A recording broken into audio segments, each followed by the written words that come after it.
আমার প্রিয়জনেরা, প্রভু যীশু খ্রিস্টের নামে আপনাদের সকলকে শুভেচ্ছা জানাই। এই সকালের সময়টা আপনার কেমন কাটছে?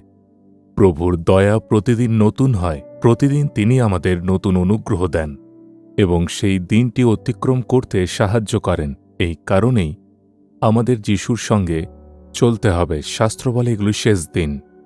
এখন আমরা যীশু খ্রিস্টের আগমন এবং পৃথিবীর শেষ সময় নিকটে। যখন যীশু এই সময়ের লক্ষণগুলোর কথা বলেন, তিনি আমাদের বলেছিলেন অনেক জায়গায় ভয়ঙ্কর ভূমিকম্প হবে, মহামারী হবে, যুদ্ধ এবং দুর্ভিক্ষ আসবে। এই সবই গুরুত্বপূর্ণ চিহ্ন। যীশু খ্রিস্ট নিজেই এই কথা বলেছেন। এগুলোর মধ্যে সম্প্রতি করোনা মহামারী পুরো পৃথিবীকে প্রভাবিত করেছে।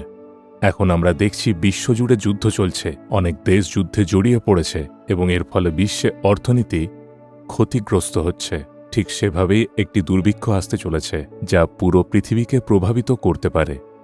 যিশুর কথা মতো সেটিও আসবে। এখন হয়তো আপনারা ভাবছেন, চিন্তা করছেন, দুর্ভিক্ষ এলে আমরা কি করব? প্রভু আমাদের তার বাক্যের দ্বারা অনেক প্রতিশ্রুতি দিয়েছেন। আমরা সেই বাক্য পড়লে সেই প্রতিশ্রুতিগুলো জানতে পারি। ঠিক তেমনি প্রভু আমাদের গীতসংহিতা ৩৩ অধ্যায় ১৮ থেকে ১৯ একটি প্রতিশ্রুতি দিয়েছেন। আমি আপনাদের পাঠ করে শোনাই।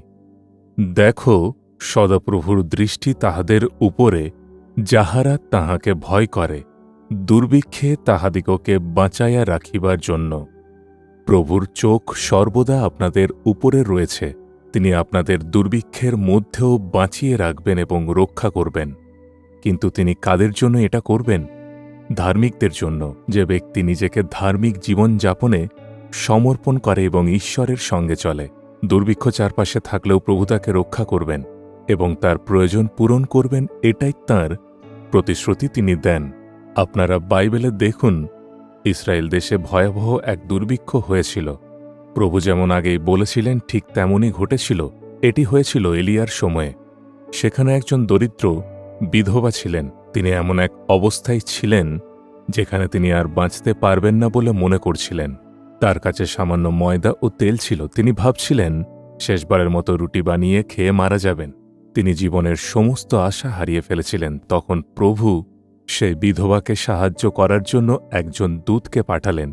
দুর্ভিক্ষের পুরো সময় জুড়ে প্রভু তাকে রক্ষা করলেন এবং তার জন্য ব্যবস্থা করলেন, যা আমরা আমাদের শাস্ত্রে দেখতে পাই। প্রভু তাঁর দাস এলিয়াকে খাদ্য দেওয়ার জন্য কাক পাঠিয়েছিলেন এবং তিনি এক বিধবার মাধ্যমে তাকে খাবার খাওয়ালেন। শুধু তাই নয়, তিনি একজন স্বর্গদূতের মাধ্যমেও তাকে খাদ্য দিলেন এবং রক্ষা করলেন। তাই ঈশ্বর দুর্ভিক্ষের মধ্যেও আমাদের রক্ষা করতে সক্ষম। সুতরাং দুর্ভিক্ষের মতো সময় এলে আপনারা ভয় পাবেন না, হতাশ হবেন না। এই শেষ দিনগুলো এমনই হবে। এই সময়েও যিশু আমাদের সাথে আছেন। তিনি আমাদের রক্ষা করবেন, ধরে রাখবেন এবং আমাদের প্রয়োজন পূরণ করবেন। এই বিশ্বাস কখনো হারাবেন না। আপনি কি বলছেন এখনো আমরা দুর্ভিক্ষে আছি?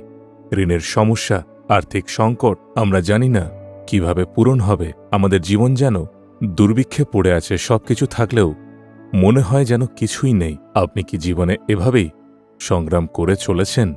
প্রভু বলছেন, আমার সন্তানেরা, এই কঠিন দুর্ভিক্ষের সময়েও আমি তোমাকে খাওয়াব, আমি তোমাকে পড়াবো এবং তোমার সব প্রয়োজন পূরণ করব। আমি তোমার যত্ন নেব। তাই চিন্তা করো না, ভয় পেও না। প্রভুর উপর নির্ভর করুন। বিশ্বাসের সঙ্গে বলুন, প্রভু তুমি আমার জন্য যথেষ্ট। তুমি আমার সব প্রয়োজন পূরণ করবে এবং আমাকে পথ দেখাবে। তিনি আপনাকে অসাধারণভাবে পথ দেখাবেন। আসুন আমরা প্রার্থনা করি। হে পিতা, তুমি সেই ঈশ্বর যিনি দুর্ভিক্ষের মধ্যেও আমাদের রক্ষা করো এবং আমাদের জন্য ব্যবস্থা করো। তোমার সন্তানেরা কঠিন প্রয়োজনের মধ্যে আছে। তারা যেন এক দুর্ভিক্ষের পরিস্থিতিতে আছে। তোমার প্রতিশ্রুতি অনুযায়ী সাহায্য করো। প্রভু যিশুর নামে এই প্রার্থনা চাই। Amen, amen. Jesus redeems Bengali YouTube চ্যানেলটি সাবস্ক্রাইব করুন।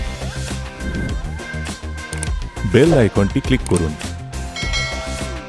আমাদের প্রতিদিনের নতুন প্রোগ্রাম সম্পর্কে আপডেট পেতে।